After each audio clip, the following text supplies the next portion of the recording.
he doesn't know what to do. We have a president who is a cocaine addict, doesn't know how to manage a crisis, and doesn't know how to lead. So we're in deep trouble. As a country and as a people, we have a major problem. We have a government that is incompetent. We have a deficit. We have corrupt people in government, and they don't really care about us. Yun talaga ang problema, mga kababayan. Kung bakit itong eleksyon na ito ni Sara Duterte ay it's a fight to the finish. Because pag nanalo pa itong BBM gang na ito, ay ewan ko na lang, ano pang maiwan sa inyong mga anak. Wala nang trabaho, 3 million have no jobs. And then they say, crime rate is rising. Naturally, crime rate will rise if poverty rises. Grabing inflation. Bigas, 67.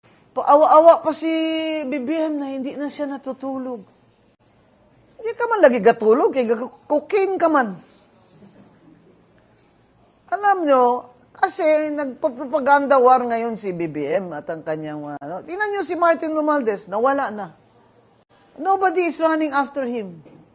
Diba? When in the first place, siya naman talaga mastermind nito. Pwede bang nagpasa ng budget ang House of Reps na hindi alam ng speaker na ganyan ang tsura? Ayaw na nilang pauwiin si Saldico. Huwag nating kalimutan, mga kababayan. By 2028, our problems in terms of financial, economic problems will only get worse, not better. Eh, utang na naman siya, $800 million from ADB. Hindi natin alam for what. Yung 20 tons na gold na binenta niya, saan niya dinala yung pera? Saan yun? Yung mga sinusuli ng mga pera ng mga magnanakaw ng taga-DPWH, may resibo ba yon sa National Treasury? Nakita ko ba resibo? Hindi ko nakita. Kanino napunta yun? Yung excise tax. Sabi nila, sige, suspend ang collection ng excise tax. Matay ka. Excise tax sa gasolina, 10 pesos bawat litro. Unsa man din kay 99 naman akong litrong gibayran. Minus 10. 89 nagyapon.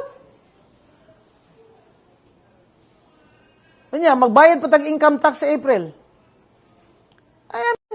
I'm suggesting, total, ninanakaw lang din ng BBM administration itong pera natin na binabayad ng tax. Mas mabuti pa, idiretso na lang sa serbisyo o sa tulong sa tao kaysa magbayad ng tax. I propose, wala mo nang bayaran ng income tax.